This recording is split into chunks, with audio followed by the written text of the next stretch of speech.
Welcome to the Pastor's Connection podcast, where we delve into the heart of ministry and explore the challenges and triumphs of pastoral life. Join us as we connect with inspiring leaders, share insightful stories, and equip one another with tools for effective ministry. Together, we can foster a community of support, encouragement, and growth in our calling. I am your host, Thomas Osterkamp, and I lead Beachside Community Church here in Palm Coast, Florida, and I help lead the Pastor's Connection Network. Today's episode is brought to you by BroTech Design. BroTech Design is your go-to destination for exceptional web design and reliable hosting solutions. They create stunning websites that captivate your audience and ensure seamless performance, helping your church or business thrive online. Elevate your digital presence with their tailored services at BroTech Design. You can contact them today at info@brotech.design for assistance and to transform your online experience. On today's episode, we have Pastor Anthony Fusco. He is pastor of Northwest Bible Church in Hilliard, Ohio. Glad to have you on today, Anthony. Hey, thanks so much, Thomas. I appreciate it. Looking forward to good conversation here. We're going to be talking about having a smooth pastoral succession. Before we jump into that topic for today, Anthony, why don't you introduce your family to us? I have a wife named Melody. We've been married for 21 years. We've got a daughter, Courtney. We adopted in 2014. She's a phenomenal young lady, and I'm just very blessed with my family. So Courtney actually works with you at Northwest, right? Yeah. So what does she do, and how does that work out? She's my personal assistant. But just recently, in the past couple of months, she's moved into doing a little bit more of our finances and helping our CPA and overseeing some different things. It works out really well. She knows me, and she knows when my schedule is getting too full, and she'll just tell me that she moved some of my appointments because I'm working too hard. And I love that. That's nice. Yeah. My wife and daughter walking through burnout with me was really helpful in making sure that that I don't overload my schedule. So she manages my schedule, manages some emails for me. But it gives me someone that I can pull in the office and I can express what I want and what I'm trying to communicate to the rest of the team. And she's able to help me formulate that vision and that desire in some different words. And so whereas I might want to say, I've told this person 3 or 4 times and they're not getting it. And she walks over and says, you know what my dad is trying to get you to see. And then she'll fill in. And so she's fantastic at softening some of my statements and smoothing things out. It's an awesome relationship. She's never allowed to go anywhere. If she gets married, she has to stay here because I can never train another assistant like that. It's nice to have that pastoral translator with you Absolutely. At all times. Huh? So let me ask you this question, because I will often talk to pastors, especially of small churches, where they really want to bring on maybe a child or their husband or their wife onto the staff, and there's a little bit of hesitancy there. What are some things that maybe you could help them through the process of, hey, this is a great thing about having somebody that you really know and trust on staff? First off, you've got to know your family. I have a wonderful relationship with my wife. We are madly in love, but my wife and I would not do well in the office together. She is compassionate. She's kind. She's caring. My leadership style is very direct. I move at a very fast pace, and we don't work well. We do life great together. My daughter has my speed and my drive and my desire. And then a lot of people get worried. They say, oh, well, you're having your daughter work in the finances. What's that going to be like? I sat down with my board and said, guys, she's the most qualified. She's driven, and she's going to do things the way that we want them. And so we figured out some checks and balances to put into the scenario where it doesn't make it awkward. Awesome. And really what I would just suggest to people is own the awkwardness. Sit down with some trusted leaders and figure out how you can do it. Because my daughter working right outside my office door is fantastic. I do a lot of counseling, and the accountability of having my daughter right outside the door is a breath of fresh air for me. Yeah. And, the checks and balances are, I think, an important component my wife and I are the exact opposite of your wife and you, because, we do everything together. Where we're at in our church, we're not at a place financially where we can bring someone else on yet, but she would be the number one person I would try to hire, because nobody is going to care more about it than those who are closest to you, right? And so having those checks and balances, I think, is great. And I love that you guys are doing that. But it also opened up a whole another side because my daughter and I work so well together Sunday through Thursday. My wife is the person I want to grab the microphone and pray for me before I preach. Yeah. Like she got up this past Sunday and I said, I'm struggling with this and with this and with this and with this. I need you to get up and pray for me, but not mention any of that stuff. Yeah. And she got up and she spoke and prayed to God. And it was so encouraging. The room was encouraged. And I got to get up and preach after that. So it's just about knowing where the fit is for your family in ministry. They're going to serve beside you, but some may be with you throughout the week and others, it may be a Sunday experience because my wife feels what I'm feeling in a day and she knows exactly how to pray for me. That is fantastic. Thanks for that advice. So that's kind of your family background and how things are going now. Can you share just a little bit about your church background and experience with us? Sure. I grew up in an extremely legalistic church and was a youth pastor for about a year after college. And then I went out traveling as an itinerant preacher in different churches for about 10 years after that. And then worked as an assistant pastor in Michigan for 3 years. And then I took my first lead pastor position in August of 2015. I was in Missouri for almost 8 years before I came to Ohio. Okay. Excellent. Yeah, me and you have a little bit of trauma bonding over some of our past church experience.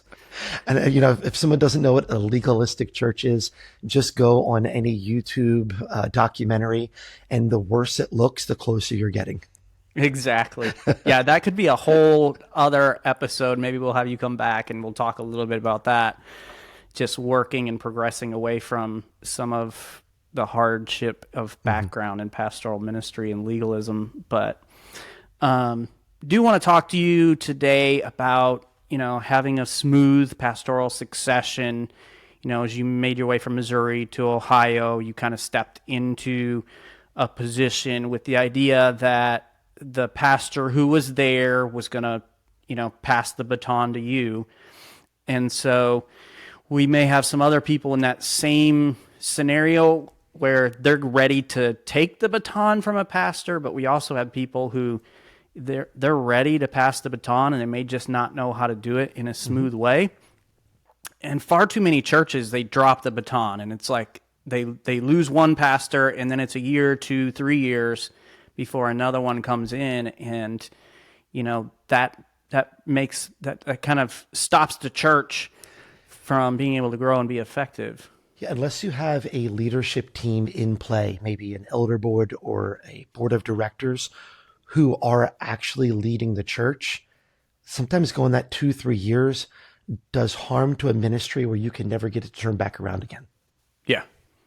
So let's just talk a little bit about your first thoughts when you kind of realized, all right, I'm going to be stepping into leadership after, the pastor in front of me. Yeah. So the first transition I had in 2015 was not a smooth one. And the pastor was gone. I came, there was a lot of difficulties in the church and I had to navigate that. So when I felt God leading me to Ohio and to pastor at Northwest, seeing that there was going to be a pastoral succession was kind of exciting in some ways because I wanted the opportunity to smooth out some things and have the ability to have that seamless transition. Yeah. But at the same time, I was nervous because growing up in the church culture I grew up in, every time there was a transition, it never actually happened. The pastor that was retiring would set a date and then 3 months, ahead of the date to go, we're going to change that and we're going to kick it down the road another year. And he would drag some guy along who for year after year thought he was going to be the pastor and never became the pastor. And Yeah, so I was that guy at my you first were that church. guy. I I was didn't, that guy in Alabama. Yeah. either I didn't know that or I forgot that. I'm sorry. But I did not want that experience. Just, I didn't want any part of it. So there was a lot of nervousness in walking into the scenario, hoping that wasn't going to happen.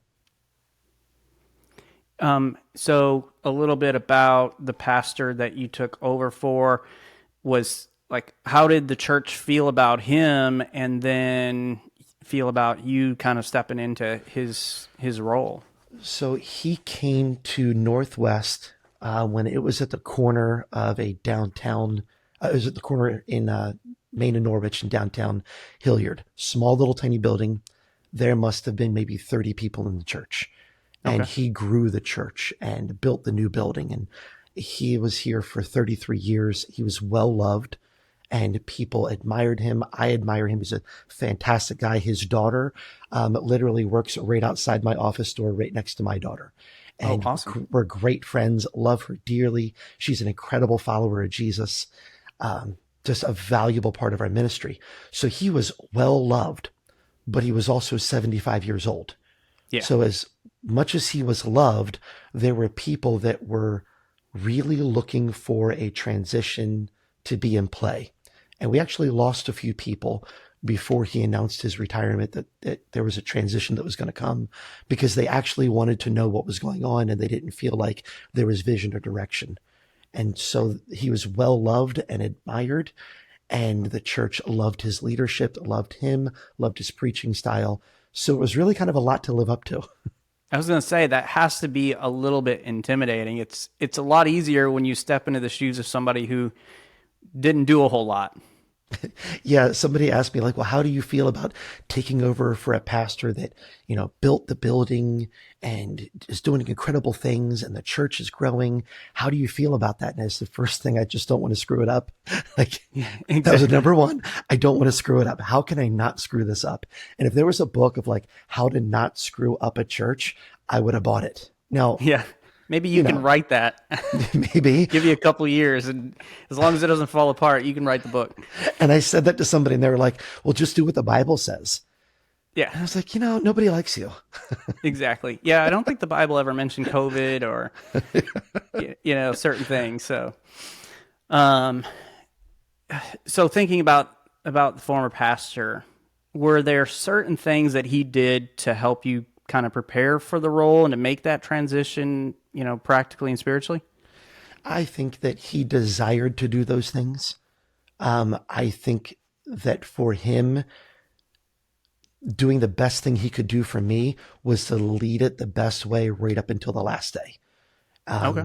And he just kind of wanted to hang on to it and keep moving. But being on staff and being here gave me time to develop relationships. And something great that he did for me, he never got in my way. If I wanted to change the wall colors or if I wanted to do something, if I wanted to get up and say something before a message or when I preached, he never wanted to censor me or try and look over my shoulder to see what I was doing. But there was a point in time in the transition where we were planning for a year and I was sitting in my office, which is not my office now. And I was saying to God, like, Lord, why a year? I'm Yeah. not really doing anything right now. This isn't bad. Everything is good. I know this is where you want me and where you have me, but why a year transition? And a couple of weeks later, the retiring pastor called me in his office and we were sitting down talking and he just very vulnerable, very real, expressed some health concerns that he had and he had received a diagnosis. And so we moved our transition date up an additional 4 months. So we actually Okay. made it earlier. And like right in that moment, it was like, okay, God, this is what you wanted. Like you had this planned out. I went when you told me to go. He was doing what he believed was best for the church at the same time. And what I found in that scenario is we both loved each other. We were both friends, but we were both following the Lord. Do I wish he would have done a couple of things in addition for me? Sure. Does he probably wish I would have done a couple of things for him? Absolutely. But because we were both following Jesus and we weren't trying to fulfill our own needs or our own desires, it worked out beautifully. So let me ask you this, for those pastors who they're in the spot and they're holding their baton and maybe they are in the midst of it or getting ready to pass that baton on. You mentioned maybe there were a few things that I wish he would have done differently. Could you share some of the things that you're like, either he did or you wish he would have done that can help maybe a pastor as he passes that baton on to the next guy? Sure. We have a mutual friend, Robbie Green, in Dallas, Texas. And I actually have him scheduled to come on the podcast. So. Dude, you wouldn't even want to nobody wants to hear me. They just want to hear Robbie. Robbie's a fantastic guy. I'm going to mention him later on as we're having our conversation. But I sat in a meeting and Robbie was talking about pastoral succession. And he said the one receiving the baton has to be running at full speed when the baton is passed. And the one passing the baton has to be running at full speed when the baton is passed. So in a transition, you don't wait until you're done for the person to take over. You both have to be running at the same speed, pass the baton, and then one just kind of gradually slows down and steps aside. And so there were some leadership things with changing over the finances. I would have loved to have worked on some of those things before I was preaching every week. Changing some vision statements, some direction, doing all of that while we were still on staff together would have just helped set the church body at ease. The things that I wanted to implement right away, I would have loved for him to implement them for me.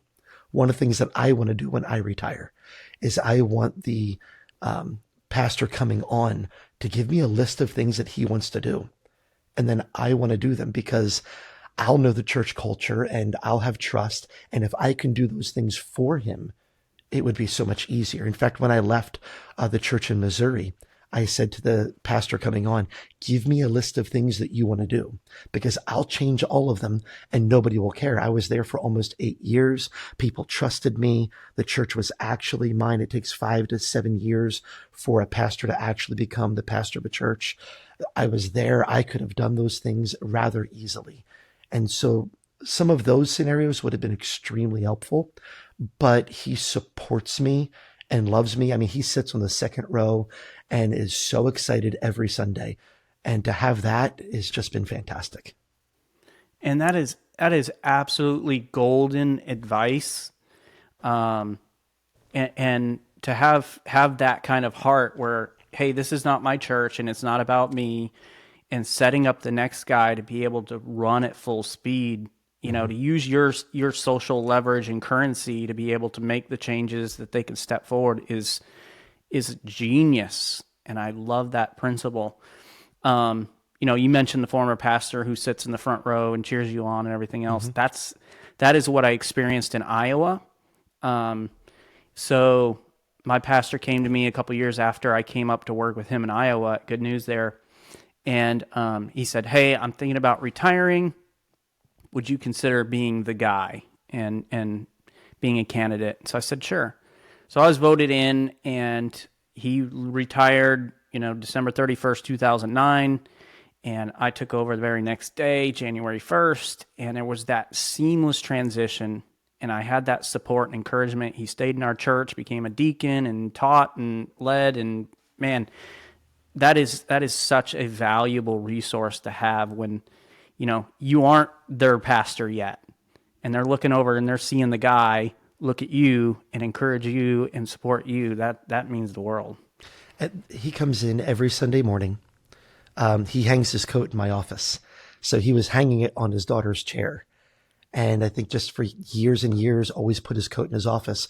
So I put a coat rack right inside the door so he can open my office door, hang up his coat, just a small thing. But he comes in every Sunday and prays for me with a team of people and prays that God would bless me, God would use me, sits in the front row, excited about worship, excited about preaching, sees my wife, sees my daughter. He and his wife hug them and love them. And the mutual respect, love, and care has been 100% authentic. And that is a huge piece to the transition because people see when something isn't right. Yeah. They see when there's a little bit of animosity, a little bit of jealousy. And he's going to do the Lord's, the Good Friday service with me. Cool. And he and I will do it together. So we'll sit there together. And he always worries that he's going too long. And I say all that you want to say. and I'll have him come up and pray for different things and find ways to honor him from the pulpit, and he finds ways to honor me. And it's a very authentic relationship, and it's been fantastic. Yeah, I absolutely love that, the situation that you're in. Now, you mentioned, the waiting process. It was originally going to be a year, ended up being 8 months. What advice would you have for that guy? Just he's waiting to take the baton, and he's in that waiting season, which is extremely difficult. One of the most difficult things we can do is be in that waiting position. What would you tell that guy? So one of the things that I would say is, before you actually go to the church, before you start the transition process, before you even get into the waiting scenario, make sure the church votes you in as the pastor. So that was my philosophy coming into the scenario. That was also the philosophy of the church. I was going to come, I was going to candidate. They were voting me in April of 2024 or earlier, and it was literally on the ballot. So there was a date set. Okay. I came, I candidated, they voted. It was clear to everybody when that time frame was. It wasn't a private conversation between the pastor and I. It wasn't just a few people or a couple of deacons or just the board. That's how things change. That's how it gets weird. It was right out in front of everybody. It was very clear what the date was going to be. So that's Excellent. Number one. Then have weekly meetings with the pastor. Weekly meetings to understand his vision, for you to be able to talk through your vision. He's going to be able to tell you what works and what doesn't work. There are still things that we do today in our church.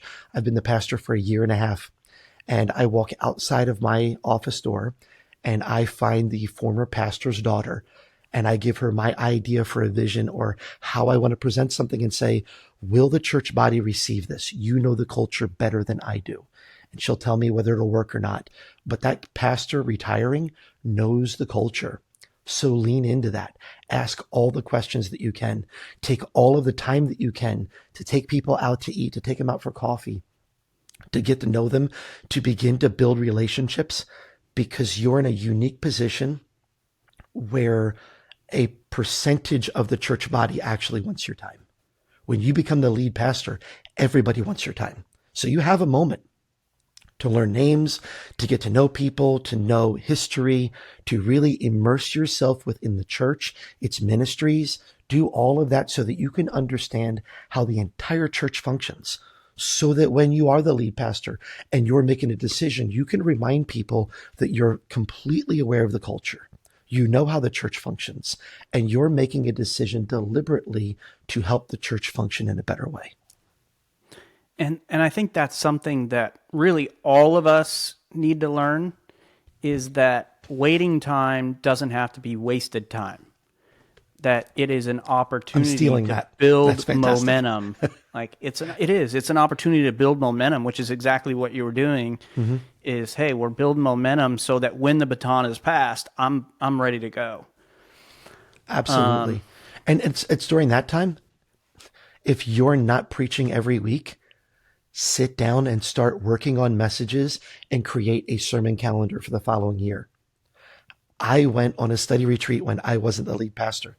I had all of the messages written for 2024 before I took over. An entire year set up. So what did I do January of 24? I started working on my calendar for 25. Excellent. I'm already working on my calendar for 26. So being 1 year ahead allows me to stay 1 year ahead. And within that first year, there wasn't a lot of time for study. We're changing a culture. We're hiring new people. We're fixing things. We decided to paint the office walls, and we painted the office walls. We didn't like the carpet. So then we did polished concrete on the floor. Then we did a few other things, and we're not in our office for 3 weeks. So there was a lot of time that I was greatly appreciative of putting together a sermon calendar, having them already written, where I could spend 10, maybe 5 hours a week just preparing and looking over the message rather than writing it from scratch. That was huge for me. Yeah, that's great. And a large percentage of our listeners are going to be like, that is excellent. I'm going to say something to the naysayers who are like, what do you mean you worked that far ahead? we believe the Holy Spirit can help in Bingo. preparation of the sermon just as he can in the moment. But I love that, taking the time to be ready for that. Thomas, if time doesn't mean anything to God, Yeah. then I can pray a year in advance about what I'm going to preach, and he can speak to me, and he can guide me, and he can lead me. We try and fit God in our box, and so all of a sudden we think the last minute means we're being led of the Spirit. No, the last minute means we're just trying to scramble and figure out what we're supposed to do. And so my schedule is planned out a year in advance. But earlier this year, I felt led to change something that I had planned to do in November. And I scrapped 4 messages, and I'm right now writing a series for November because I feel led to do that. So the leading isn't, I've decided what God is saying. No, I've sought God. I've decided what he's leading me to, but then I remain yielded and he continues to lead. Yeah. And that's kind of the way that I feel about it too, is like I have, a plan of what I think God wants me to do, but I hold it in a loose hand. Yep. And there are times where at the last minute, he's like, that series is not for right now. Put that on the shelf. This is what I want you to do. But I firmly believe that he can help in the preparation, and that he does. And honestly, being a year in advance, it really lets me say to my friends like you, like, bro, I've got a whole year of messages you can buy from me if you want. He'll have his contact info at the end of the episode. But talking about, we could totally get sidetracked on the sermon thing. Yeah, we could. Sorry, man. No, that's fine. It's just one of those things that bother me when people have a certain perspective and believe it's the only right perspective. Yeah. But what are some of the biggest personal challenges you face stepping into his shoes, whether it's family life or in the church or just you as a person? What are some of those things you faced? I left a church where we transitioned out of, I don't want to say legalism, but it was a little bit more traditional. So we transitioned through a difficult transition, got through that. Then we worked through moving from traditional to more contemporary. Then that was all settling down, then COVID. So it was a lot of difficult leading at that particular time in life for me. But when I left, and then right after, during that time, I went through burnout, and the church walked through burnout with me and loved me and cared for me. So this was a church where I had very deep relationships. They knew me. They trusted me. I left there March the 12th, 2023, and got here that night. Came into a leadership meeting the next day. Didn't know anyone and was supposed to speak to the culture of a church. Oh, wow. And it was weird because I knew my church. Yeah. And I did not know this church. And that was very apparent to me. And so stepping into leading, I wanted to do things that were natural for me, but the church was still understanding who I was. And so I was trying to find that really fine line of being who I am as a leader and leading the way that I lead. Also realizing that my East Coast, Philadelphia, Italian personality is a little bit much for some people in the Midwest. And so trying to find that balance of everything, whereas the previous pastor could do things that I wanted to do, but I wasn't able to do them yet. The church didn't know me. The church didn't fully trust me. Did they love me and were they following me? Absolutely. Did I have a difficult transition? Not at all. But an older, wiser preacher once said to me that people are resistant to change, but they will change if you give them enough time and enough information. And so I was just trying to be sensitive that they needed time to learn me. I need to give them information as to why we were changing things and then get there slowly. And if you don't know me, man, slow is not my speed. It's Not just at all. not. And so it's difficult for me. It was difficult for me to back up and to slow down and to move at a pace where people could learn me, not just chase after me. So in the transition process, obviously people have a view and understand the former pastor. When you're coming in and you're in that transition, and starting to take over, did you feel any kind of unspoken expectations from the congregation themselves? Yeah, actually I did. They wanted change and they wanted it right away. Like, so what are you going to do that's new? What are you going to do that's great? And that might sound like I just contradicted the last statement that I made, but I learned this through transitioning in ministry. Everybody wants change until you give them change. Yeah. And so there was that little bit of weird moment where everybody's saying, let's do it. Just go ahead. Just run. Everybody's with you. It'll be okay. And I kept repeating that phrase that I mentioned earlier again and again and again. And everybody's saying, no, we want it. We want change. It's going to be great. And I took them there slowly. And we lost very few people in the transition. Most churches lose between 10 and 15% in a good transition. And I think we're below 5% at this point, including people moving away. Yeah, you mentioned that about everybody thinks they want change. Yeah. They want change until it affects what they personally care about. Yeah. Or what their personal favorite thing is. It's like, yeah, you didn't really want, you wanted me to change what you didn't like to what you do like, not the other way around. Absolutely. Every time. So how was the transition for your family? Any difficulties that you dealt with there? Honestly, for my family, for the most part, it was fantastic.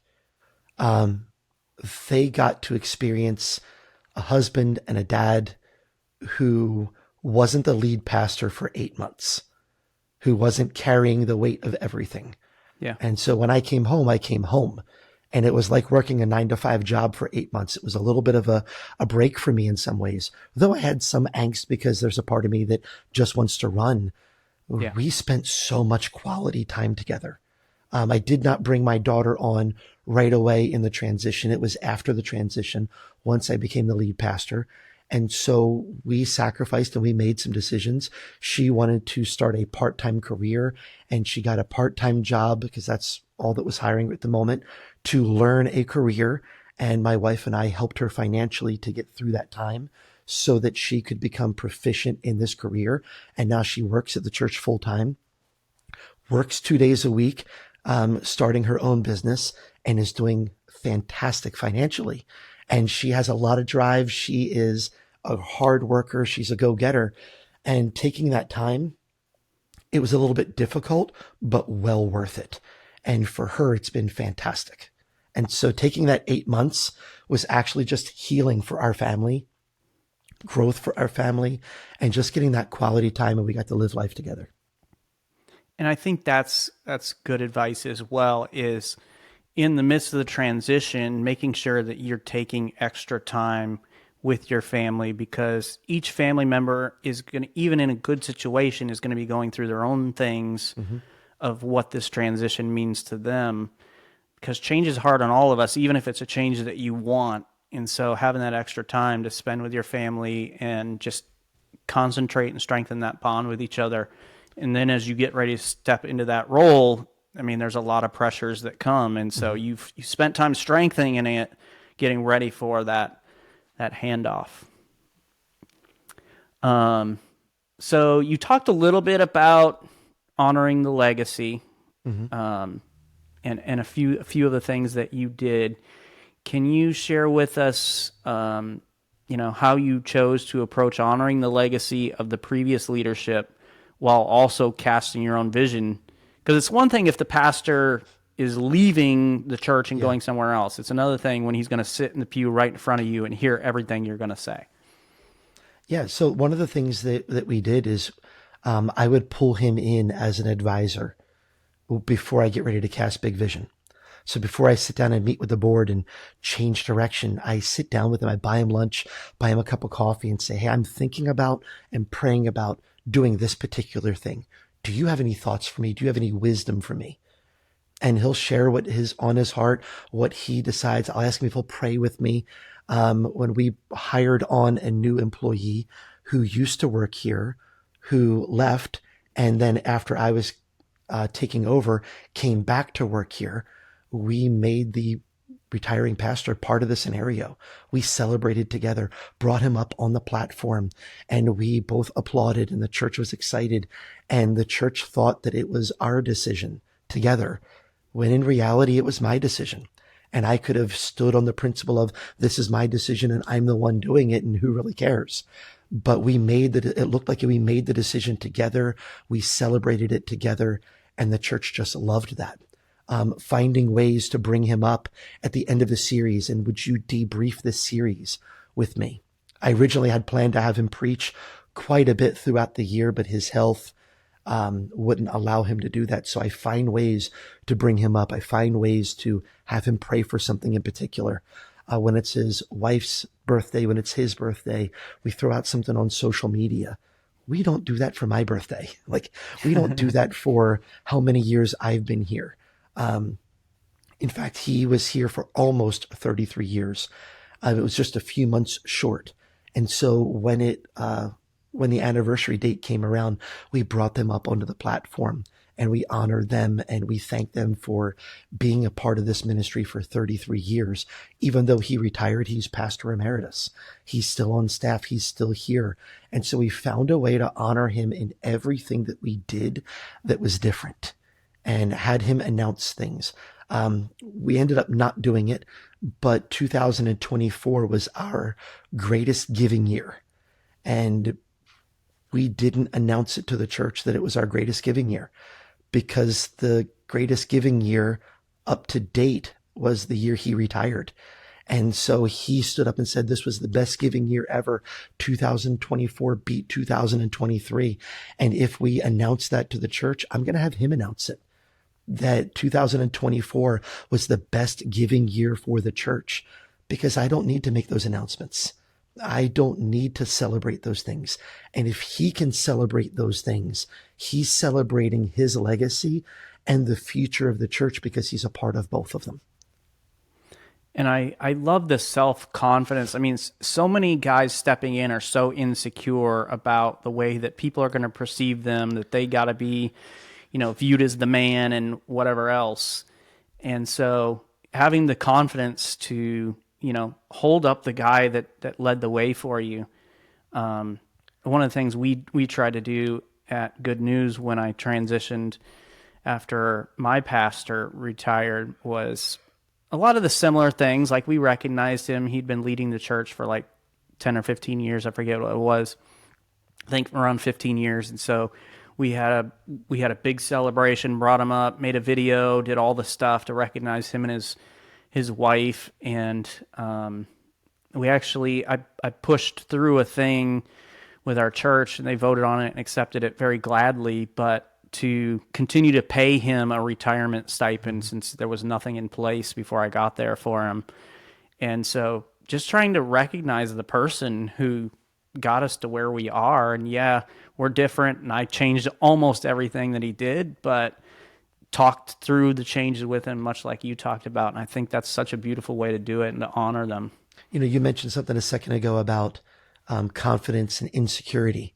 And I'll tell you exactly where I learned it. If I lead with insecurity, I will wreck a church. And I learned it because the background that you and I have, the church world in which we grew up in, we saw insecure leaders destroy churches.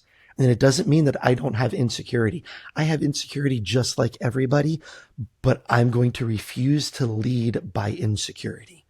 And so I have wise people around me who ask me why I'm making a decision or why I'm doing something a particular way.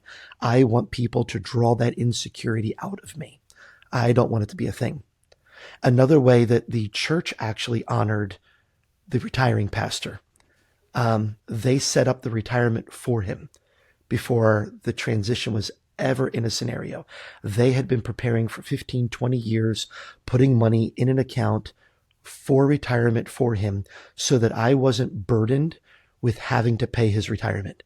And it allows the sincerity between he and I, and the excitement and the care that I get to give him, very genuine, because there isn't an amount of strain or stress of figuring out how to pay the bill financially that the church stiffed me with. And I've seen a lot of ministries do that. The church goes, oh, we want to do this, and we're going to give you this amount of money. And they don't think about their future. They're not thinking about the building. They're not thinking about the new pastor coming on. They're not thinking about adding staff if the church grows. And so they destroy the opportunity for their future because they haven't prepared for this day of transition years before. And our church wisely did that. And they have been such a blessing to me in that way because I'm able to honor the pastor and love him. And I get to enjoy watching him in his retirement without thinking about how we're going to pay for the bill. Yeah. Yeah, because that can be a huge burden if Absolutely. you've not prepared well, for sure.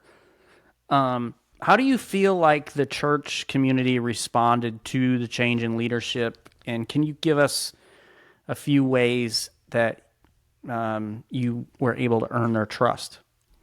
So we were going to do a big change. We're going to do something different. And I had some ideas of things that I wanted to do that were change. And in the very first message, I said to them, there will be change. But I preached on the prayer of Jabez. And I took what I think is a more accurate concept from the text, and that we didn't pray that God would give us a bunch of things. We prayed for God's presence. We prayed for his peace. We prayed that he would draw us closer to him, some things out of the text, and said, let's as a church take 60 days or 90 days and let's pray. And that changed everything for our transition. I had people of all ages email me, talk to me, and say, the fact that we are starting off with prayer and seeking God and desiring his presence says everything about what this transition is going to be. And I didn't even mean it to be that. I just said, I feel kind of like, up a creek without a paddle sometimes, and I need God, and I know I need God. So let's all pray and let's just have God's presence to what we're going to do. And the church loved it. Then when we made changes to things that benefited the church and benefited the direction of the church. Our hallways, we have a fantastic building, but our hallways looked like a hospital hallway. And going down the hallway, it was all kids ministry, and it looked like you were walking down the hallway for a hospital. So we redid the kids' hallways, put lots of color up, spent a lot of money doing it, pulled money from reserves to do it. The church loved it because it was investing in the future and in the generation. And we did a lot of different things, but we kept doing things that the church would be able to understand. We would tell them what we were going to do, why we were going to do it, why they should be excited about it, and how they can get involved. And we kept repeating those things again and again and again. And then finally we would start executing the change. And the pastor that said to me that people are resistant to change, but they will change if you give them enough time and enough information, he also taught me to front load change. Talk about it to the point where people get tired of you talking about it and they start asking you when you're actually going to do it. And it sounds kind of manipulative, but it's not really. You want them to be bought into the change, and they can tell you they're bought in, but they're not bought in until they're anticipating it and they're feeling like you're taking too long delivering it. And it was fantastic for us. And people are all the time saying, when are we going to do this mission trip? Soon. When are we going to do this big vision thing? When are we going to work on this project within the church? We're going to do these things soon. We are making sure we have everything together so that you can get all the way behind it and you can be a part of it. I like that you guys led the transition with a spiritual emphasis. I think too many guys have it backwards. Like, they're worried about the programs and the projects and those sort of things. And listen, the time for those things will definitely come. Year two. But man, nothing beats getting God's presence and blessing and getting everybody's heart on the same page spiritually to then empower those projects and those programs and everything else. We tried the best that we could not to change anything last year. A lot of our changes in our policies, our procedures, what we're doing, all of that stuff, it's all happening this year. Awesome. That's excellent. So what role, if any, would you say that mentorship, coaching, or outside counsel play in preparing you for that succession? A lot. The aforementioned Robbie Green, if you're going through a transition, call Robbie Green. He's an excellent friend, an amazing advisor. But as soon as I took over in January, I brought him in and had him speak to our staff, had him speak to our board, our deacons, and explain to them what transition was like. To have another voice, another pastor say, yes, you want change right now, but what Anthony is telling you is you're not ready for change. The church isn't ready for change. He's right. Here's why he's right. And actually sat down and explained everything. He talked about goals for leadership and things that we could do, how we could support the church. I brought him back for year 2 and said, Robbie, I need you to sit down and tell our staff and our board what the second year transition is going to be like. And he did. He said, this is the year that you're going to see some people leave. This is the year you're going to see some people who aren't bought into the vision or the transition. And that's okay. They're good people. They're going to go where God wants them to go. And you have to be okay with that. And you can't let that make you stutter step in your leadership or in the execution of your vision. 2 weeks later, we had 3 families leave. Good families. I love them dearly. They're great people. They're going to go be a help at a church. And our leadership team and our staff said, well, Robbie was right, and we're not going to stutter step in our vision and in the execution of where we're going to go. And just having somebody as an advisor that comes in and tells them what they should anticipate, what the transition is going to look like, what the life cycle of a pastor is, and what they can expect has been invaluable to us. So helpful. And then it gives resources for my executive pastor, for my youth pastor, the CPA that we have on staff, to be able to reach out to someone and talk to them and be able to get wisdom and advice. And it doesn't have to be me. And it's a very close friend of mine. So they know they're asking someone that knows me. And our executive, someone else said, hey, how do you think we could suggest this to Anthony? And he told them exactly how they could suggest it in a way in which I would receive it. And Robbie's been fantastic. So that outside advice is so, so, so valuable. And I want to encourage those of you who are listening to not be afraid to seek outside advice. I know that Anthony would be more than happy to talk through things with you and kind of go into further detail, answer any questions that you might have, give suggestions, come speak to your staff about the transition. So, Anthony, if people have questions or they want to reach out to you, what's the best way that they can do that? Fusco@nwbible.org, Fusco@nwbible.org, or just call Northwest Bible Church, Hilliard, Ohio. You can ask for me. Somebody will get you in contact with me. I'd be happy to sit down and talk with you. FaceTime, Zoom, something like that. Any way I can be a benefit. If that means coming out to your church, great. Or if you're looking for a different resource, I know a few different pastors who would 100% be happy to sit down, talk with you, and help you. And you can reach us here at the Pastors Connection Network by going to pastorsconnectionnetwork.com, or you can find us on Facebook at Pastors Connection Network. Anthony, thank you so much for sharing your time and your expertise with us, your experience. So glad to have you on the show today. Well, I only have experience because I made a bunch of mistakes, but I'm happy to spend time with you anytime. Thanks so much, Thomas. Thank you for joining us on the Pastors Connection podcast. May you be inspired and equipped to lead with grace and purpose until we meet again.